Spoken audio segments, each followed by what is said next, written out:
Okay, good morning, everybody.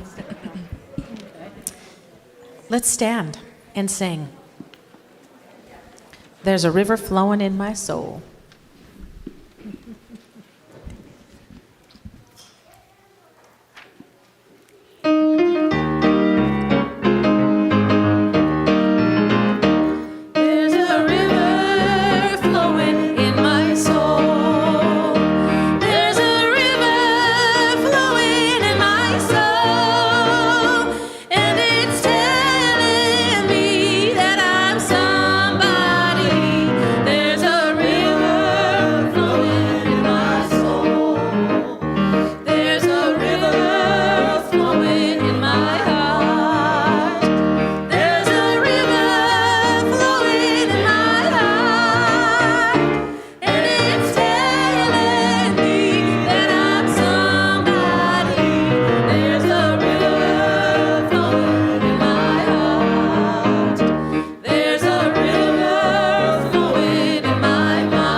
Good morning.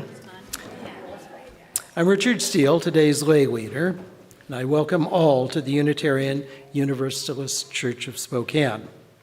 This includes those who are with us in person in the sanctuary, remote attendees who have connected via our streaming feed to watch the service, and those who are using Zoom to participate interactively from locations around North America and beyond. We are glad that each of you is here. Today we have a guest speaker, Mr. Eddie Tabash of Los Angeles, whose interview some of you may have seen yesterday in the Spokesman Review.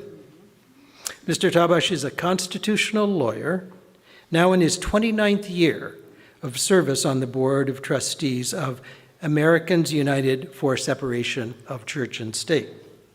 He also chairs the Board of Directors of the Center for Inquiry, which advocates for secular humanism and scientific skepticism.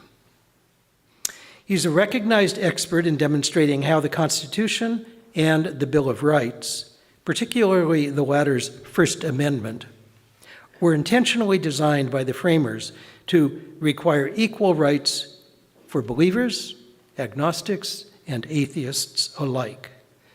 Such an understanding leads to the truth, ignored by today's Supreme Court, that no branch of government is permitted to favor believers over non-believers. Please note that Mr. Tabash has graciously agreed to conduct a Q&A session at 12:15, so 15 minutes after the end of this service. So please stick around for that if you have additional questions. Please join me in giving a very warm welcome to Eddie Tabash.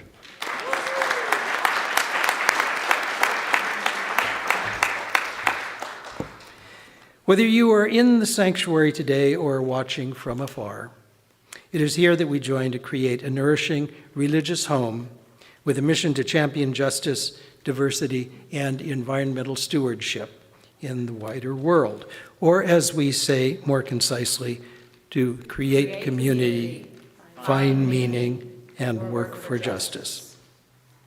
Now, please take a few minutes to greet one another.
We turn now from our informal greetings to formally begin our service by lighting our chalice, the symbol of Unitarian Universalism, of our unity and solidarity, of our openness and inclusion, of our community and individuality. May this small flame be an offering of warmth to those who are cold and alone, and a light to those in darkness. May it be a flame that ignites justice in our world and a beacon of hope to those in need. And may it reflect at least a spark of truth wherever truth has been lost, and cast a healthy shadow of doubt where it has been found. Historically, one of the earliest activists in North America for constitutional separation of church and state was Roger Williams, most widely known as the founder of Rhode Island. Born in London around 1603, he was a precocious child of independent mind and strong will. He studied at Cambridge University, receiving his Bachelor of Arts in 1627, and during his studies he became a Puritan, arguing for separation from the Church of England, which he considered to be false and corrupt. In 1630, he and his wife emigrated to the Massachusetts Bay Colony, where Puritanism was strong.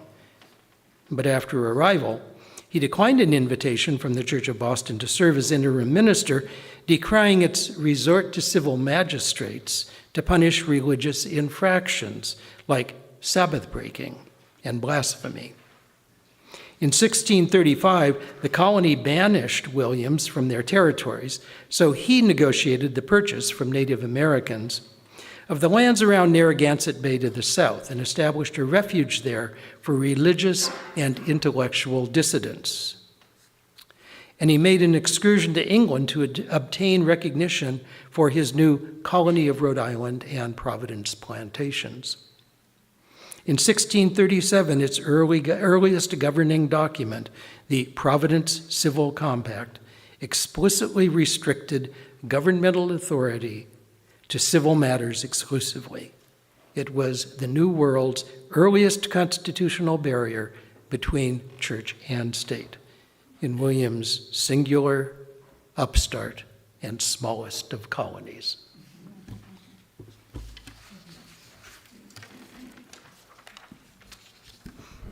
Okay, now's the time. If we have any children who'd love to come and sing This Little Light of Mine with us, come sing with us.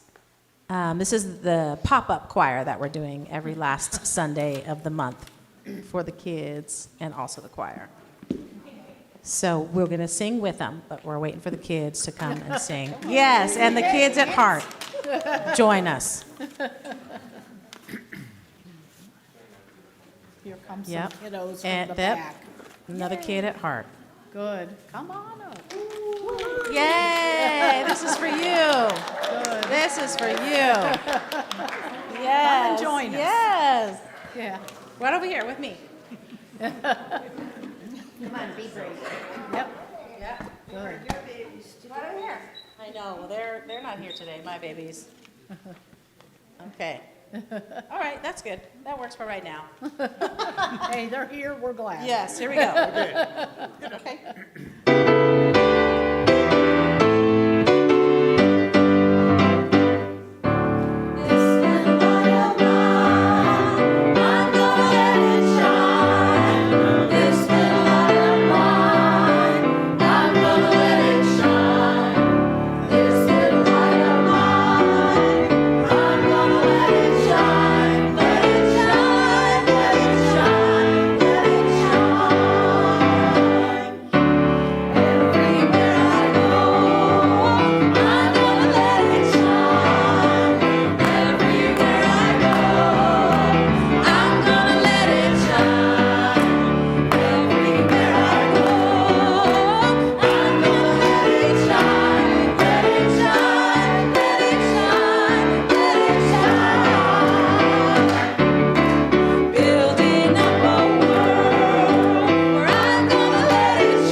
Each time we gather as a congregation, there are always those who are with us in our hearts and minds and whom we want to wrap in our love and care.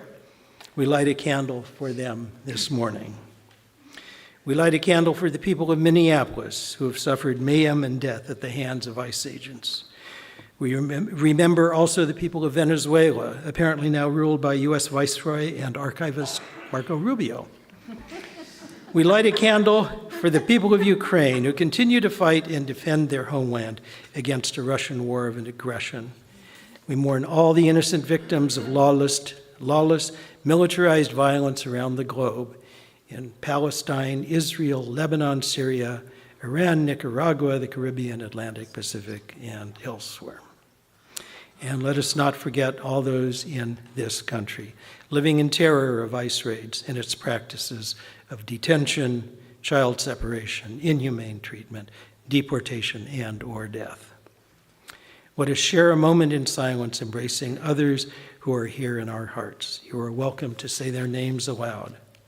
Those who are named aloud and those remembered in silence, we hold in our community of compassion.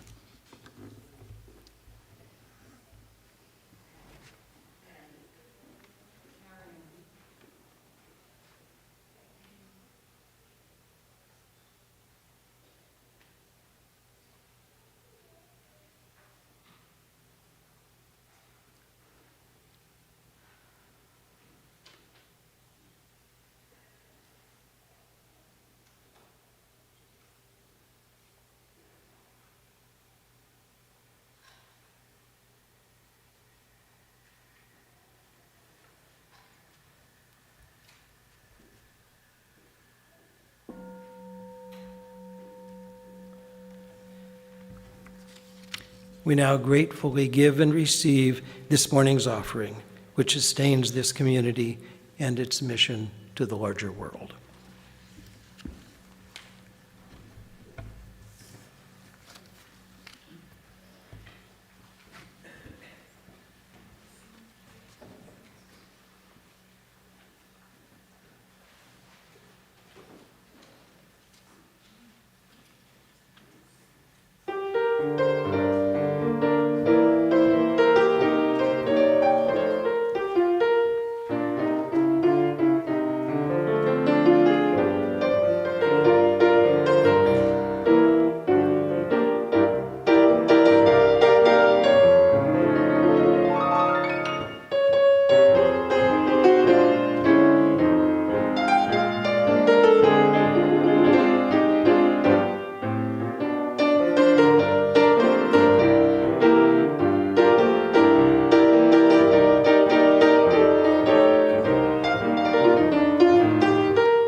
that, I'd love to invite the children to come forward again, once more if they'd like to, for our story for all ages. This story is called Frances Harper Bends the Ark, and it is by Jessica York. Sometimes freedom is a long time coming. It may take generations upon generations for justice to be won. Our Unitarian ancestor, Reverend Theodore Parker, said, "I do not pretend to understand the moral universe. The arc is a long one. From what I see, I am sure it bends towards justice." The Reverend Martin Luther King Jr. often used this quote. Barack Obama added, "But here is the thing. It does not bend on its own. It bends because each of us in our own way puts our hand on the arc and we bend it in the direction of justice." The hands of Unitarian Universalists have been bending the arc for many years. You may have heard of John Adams, Susan B. Anthony, Christopher Reeve, and Rachel Carson. But have you heard of Frances Ellen Watkins Harper? Anybody? Oh, well, you're in for a treat. Her hand was on the arc, too. Harper was born a free black woman in Baltimore, Maryland in 1825.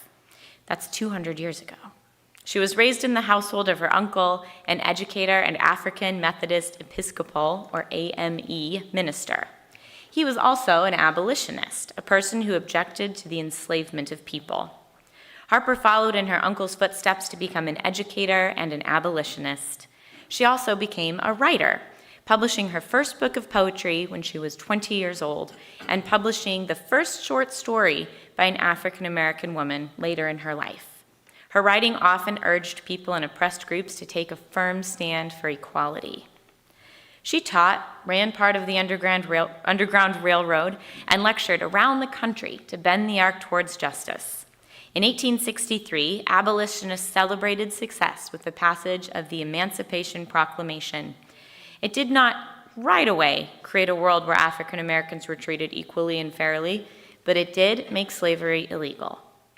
Harper saw that there was work to be done.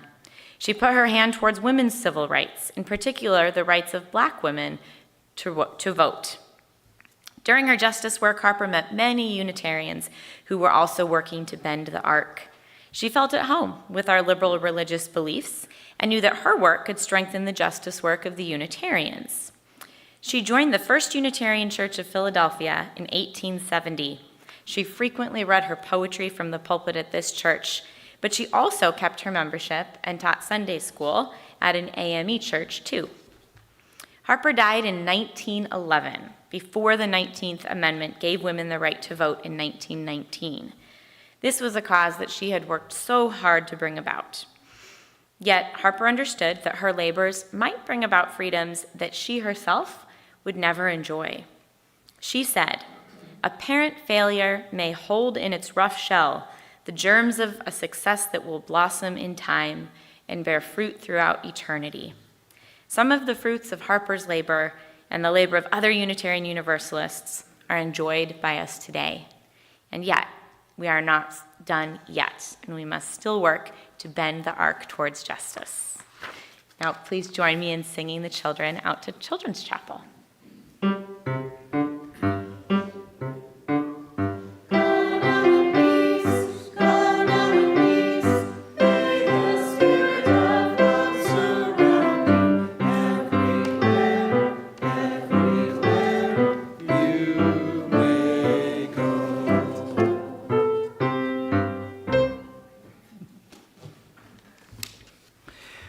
For today's meditation, I invite you into a state of repose.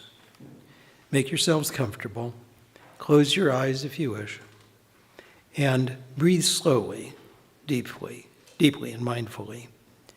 Reflect on these words of American author and visionary of extraterrestrial civilizations, Robert A. Heinlein. Almost any sect, cult, or religion will legislate its creed into law if it acquires the political power to do so.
Now please welcome Eddie Tabash. And I would mention also on the table in the back, there are materials related to his topic that you're welcome to pick up.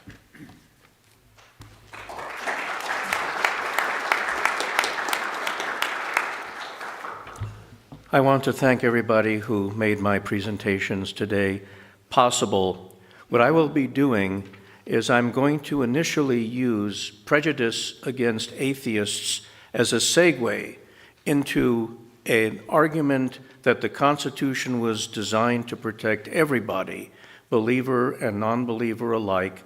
We're going to have a bit of a window into the past to see how remarkable it was that the framers of our constitutional system required everyone to be treated equally before the law. And we will see the remarkable level of enlightenment of people in the late 18th century as they created our constitutional system. Every one of us knows that today there is a specter haunting America, and that is the specter of religious tyranny, oppression, and looming theocracy. The way this came about is because Trump was able to put 3 justices on the Supreme Court, creating a religious right-wing majority. The objective of these people, now also manifesting as Christian nationalists, would be to impose a theocratic system on the United States where we would formally be a Christian nation and where other religions would be subordinate and non-believers could actually be second-class citizens. But what these people ignore, even their top legal scholars, is the actual history of the creation of the Bill of Rights, particularly the First Amendment. The framers were influenced by Enlightenment values. Even if they were personally religious, they didn't carry that into their cobbling together of our constitutional system. And yet, at the same time, you can see the overarching theme prior to other considerations, the platform, the foundation of American liberty in the realm of religion to our framers was the rights of conscience of everyone, regardless of what anyone believed. James Madison was the principal author of the First Amendment. Nobody disputes that the most important influence on him was Thomas Jefferson, and the two of them had virtually identical ideas about the separation of church and state.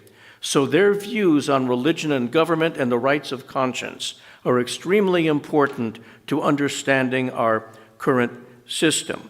In 1785, 4 years before drafting and introducing the Bill of Rights and the First Amendment into the First Congress, Madison wrote in opposition to an assessment of taxes by the Virginia legislature that would have gone to the benefit of all clergy. And this is what Madison said, again, keeping with the theme of protecting the rights of conscience for everyone, regardless of what they believe. He wrote that the religion of every person must be left to the conviction and conscience of every person. He also said that our opinions depend only upon the evidence contemplated by our minds and cannot follow the dictates of others.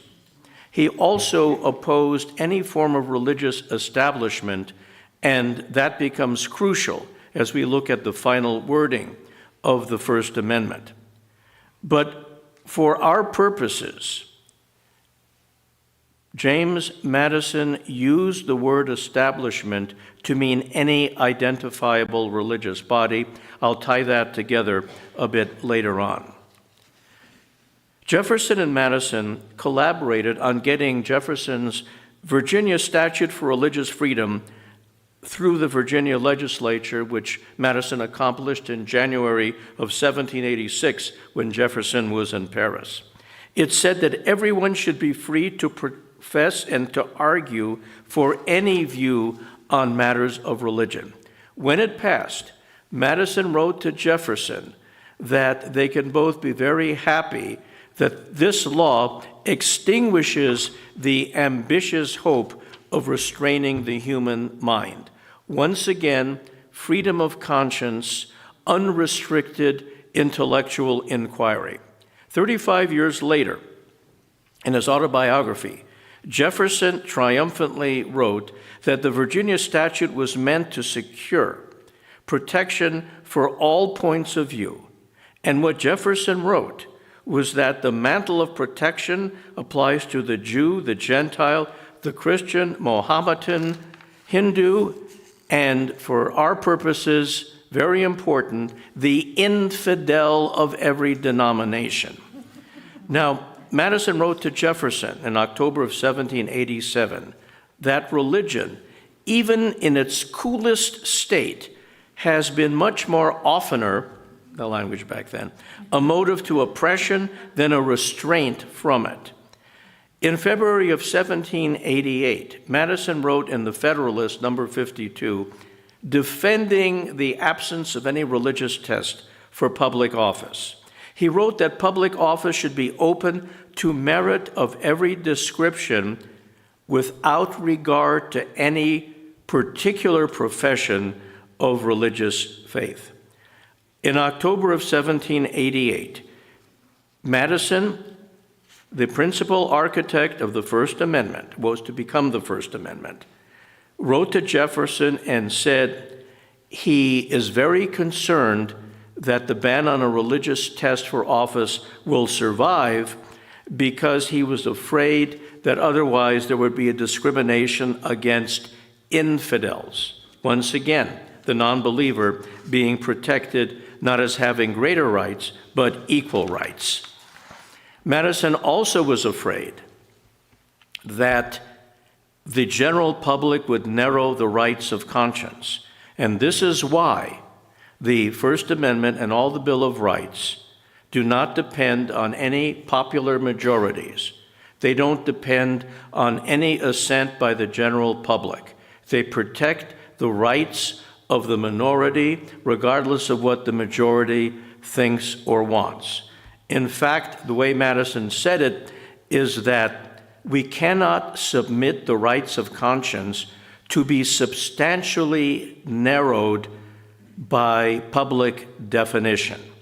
Now, to continue this theme that the rights of conscience for everyone, believers and non-believers alike, were intentionally embedded in our constitutional system, we see that during the debates on what was to become the First Amendment in the summer of 1789, Representative Daniel Carroll expressed the sentiment of that era when he said, "The rights of conscience are in their nature of peculiar delicacy, that they will little bear even the gentlest touch of government hand." Once again, protecting the rights of conscience of everyone. Now, when the House sent the measure over to the Senate, which was the early stages of what was to become the Bill of Rights, what was to become the First Amendment, something very important happened, which is completely ignored by the religious right. Today's religious right wing targets those of us who are non-believers. They say government can't favor one religion over others, but can side collectively with religion against non-belief. So they're actually saying that the non-believer can be shunted off into some kind of second-class citizenship. But yet, there's something which they can't explain away. In September of 1789, the Senate considered two wordings that would have done just that, but they were rejected and never brought back. One was, "Congress shall make no law establishing one religious sect or society in preference to others." The second is, "Congress shall make no law establishing any particular denomination of religion in preference to any other." If the framers really intended to only prohibit government from favoring one religion over another, one of these two wordings were adopted. So, when it went back to the House was unsatisfied with the Senate's version, which was Congress shall make no law establishing articles of faith or mode of worship or prohibiting the free exercise of religion.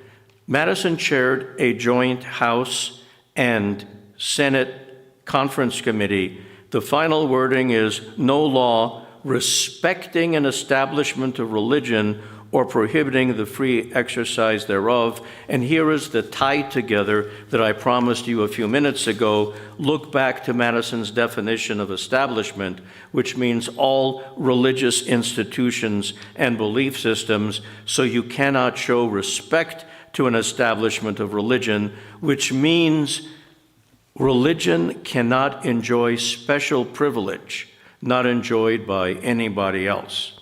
So what we have here is we have proof that the First Amendment was drafted with the specific intent of protecting the rights of everyone. He also, and this is an extremely important point about this, the Bill of Rights were introduced, Madison himself said so upon making the introduction. They were introduced to limit the power of government, not to expand it. So if their purpose was to limit the power of government, we cannot read then from the First Amendment that it was designed to expand the right of government to discriminate against non-believers. It didn't enhance or expand the powers of government, which means it did not imbue government with the authority to single out any particular group for adverse discrimination. And that is another argument for the protection of believers and non-believers equally.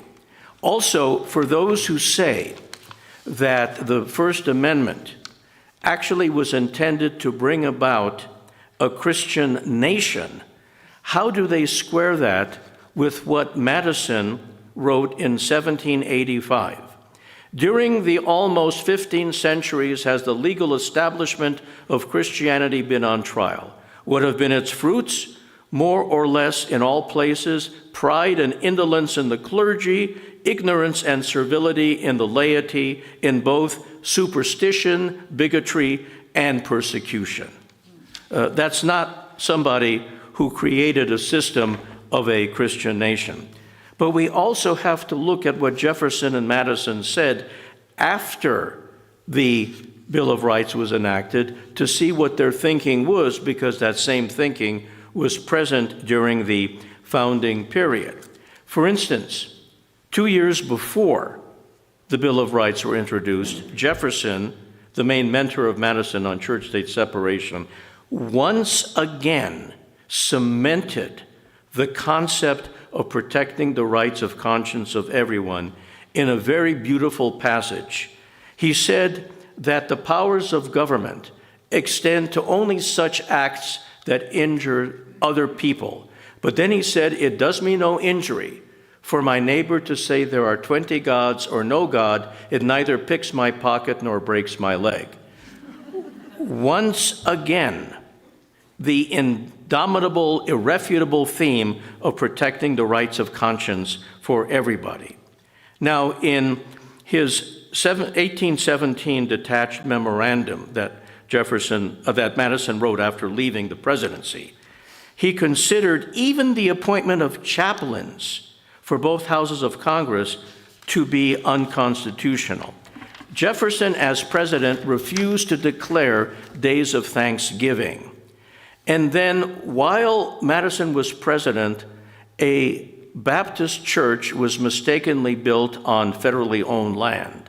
Congress tried to let the church have the land as a gift. Madison vetoed it because, in his words, it comprises a principle and precedent for the appropriation of funds of the United States for the use and support of religious societies, which is contrary to the Constitution's prohibition against a law respecting an establishment of religion, Madison quoting himself because he wrote those words.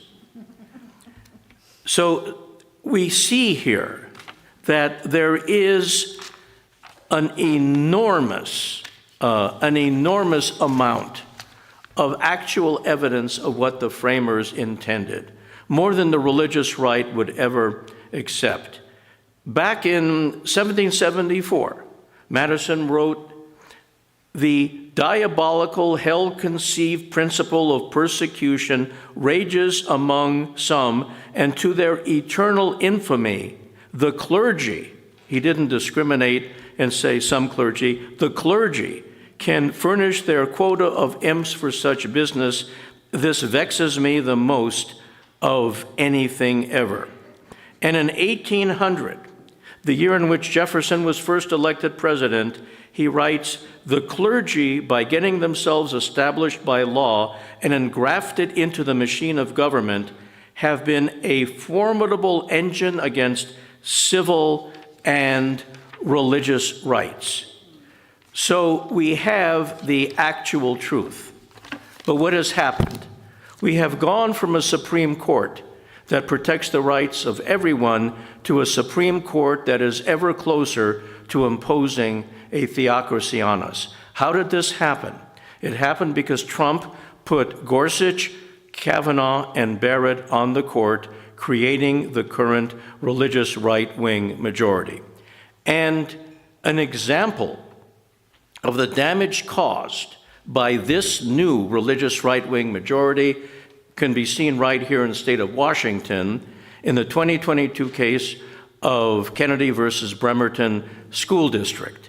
A football coach was, during public school time, during a football game, would invite his team and the other team to have prayer sessions on the football field, inviting the parents to come down from the stands, which they did. The Supreme Court, in upholding what this football coach did, fractured the facts for their own purposes. They said he was only off by himself praying quietly. But that was not what he did. In an unprecedented act, Justice Sotomayor, in dissent, actually put into her opinion photographs of large numbers of people participating in this prayer session. So it absolutely was a dishonest decision by the 6 religious right-wing justices. But they did something which was even more ominous in that case. They actually destroyed all rational and traditional approaches to constitutional interpretation. They basically said, we don't care what the framers intended. We don't even care what the Constitution says. For interpreting the No Establishment Clause, we're going to look at historical practices. Well, let's say the historical practices were wrong. For 10 years after the Bill of Rights were ratified, there was an unconstitutional sedition law which was used to punish people who criticized the president. So if we look to historical practices, we can say even though these people made a mistake, it's part of our historical history and legacy, so that's what the Constitution means. There's no justification for this. Now, in June of 2022, when the Supreme Court finally gave the religious right the overturning of Roe versus Wade, Justice Alito said the very same thing. He said, we will now look to historical precedent. So my argument is that even if we use his test, since Roe versus Wade was 50 years old, it is part of historical precedent. Now, even Chief Justice Roberts, who voted to uphold Mississippi's restricting the allowable period from Roe from 24 weeks to 15 weeks, voted against the outright overturning of Roe. What he said was it would be a jolt to the legal system. I think what's really going on here is Chief Justice Roberts is actually afraid that he'll look ridiculous in history presiding over such a brazenly political court. And I think he honestly is concerned about the public image of the court. Now, we hoped after Roe versus Wade was overturned, there would be an outcry that would affect all elections, particularly those dealing with the Supreme Court.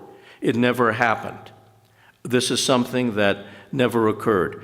Since constitutional protection has been removed from abortion rights, there have been deaths, I believe, in Texas and Georgia for women denied the procedure. Also, there have been medical complications for women needing emergency medical services because they were pregnant. In South Carolina, there was a measure which we defeated back because some of its sponsors pulled away once they realized what they were doing, that could have been used to apply the death penalty for women who have abortions. That was then scrapped because some of the sponsors pulled away from it. But think about it this way. If you believe that at fertilization you have a full human being, it's a very short step to say the intentional destruction of that human being is any different from any other form of first-degree murder. Now, scientifically, of course, to call a fertilized egg a person is a problem because it can still spin off into twins or triplets or even more and come back again. What actual fully formed human being can split off to 2 or 3? And so we see here again the use of religious doctrine to destroy precious freedoms of others. Now the question comes to, what can we do? At my age, and I see many of similar age in the audience, I have a feeling in some ways we are rearranging deck chairs on the Titanic, but you know, we have to do it. Even if we don't live to see the restoration of church-state separation, what we do now can help future generations in getting it back. Here's what we need to do, among many things. We need to enlist the aid of fair-minded religious people who believe in the equality of everybody. We need to start electing not just a Congress, but local school boards, state legislatures, town councils, people who support the concept of church-state separation. We have to talk to our neighbors. We have to talk to everybody and present this not as an attack on religion, but as an effort to secure equal rights for everybody. And we must confront the claim that to give everyone the same rights as religion and not privilege religion is to disfavor religion. It's just to treat everybody equally. Also, my organization, Americans United for Separation of Church and State, involves everybody, believers and non-believers, in protecting our freedoms. Then we have to view each presidential and each Senate election campaign as a referendum on the Supreme Court. Justices only get on that court and all the federal courts if a president appoints them and the Senate ratifies the appointment. So each time there is a presidential or U.S. Senate race, we must do that. We also have to branch out to anybody who's fair-minded, even if we disagree with them on other issues, and enlist them in a broad-based coalition to protect the freedoms of everybody. And again, we have to instruct younger generations about the importance of this. I don't know if we will live to see any real progress, given how powerful the current Supreme Court is. But this is a struggle that's worth fighting for, even if we never see the result. And as bad as we might feel, as beaten down as we might feel by Trump and his religious right-wing allies, the goal is still worth it, whether we achieve it or not.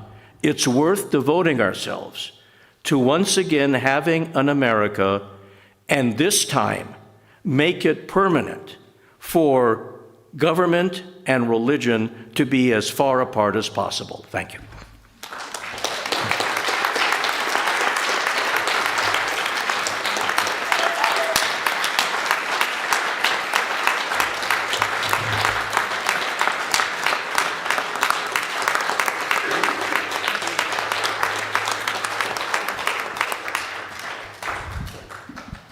Thank you. Let's stand and sing.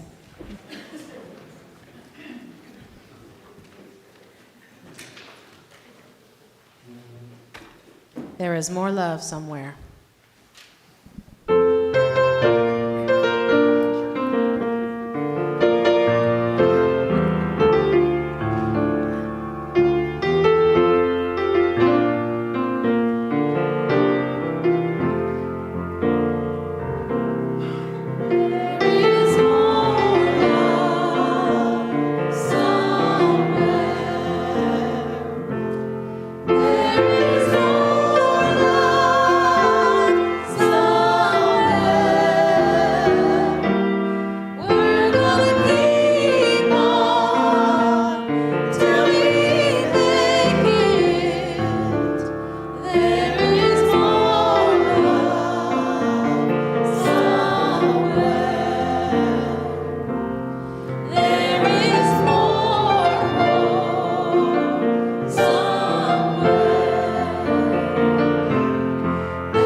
For our benediction, I offer the words of founding father, diplomat, scientist, and America's original community organizer, Benjamin Franklin.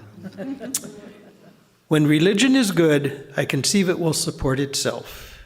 And when it does not support itself, and God does not take care to support it, so that its professors are obliged to call for help of the civil power, 'tis a sign, I apprehend, of its being a bad one. Amen. Blessed be. Salam alaikum and shalom.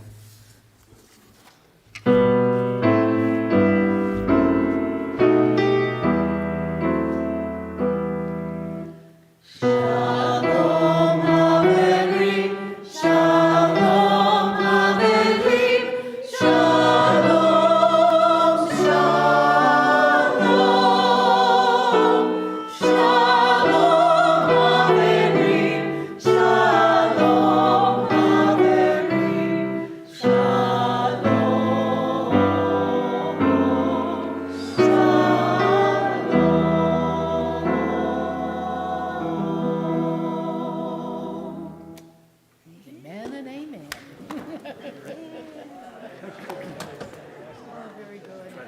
Pretty fast.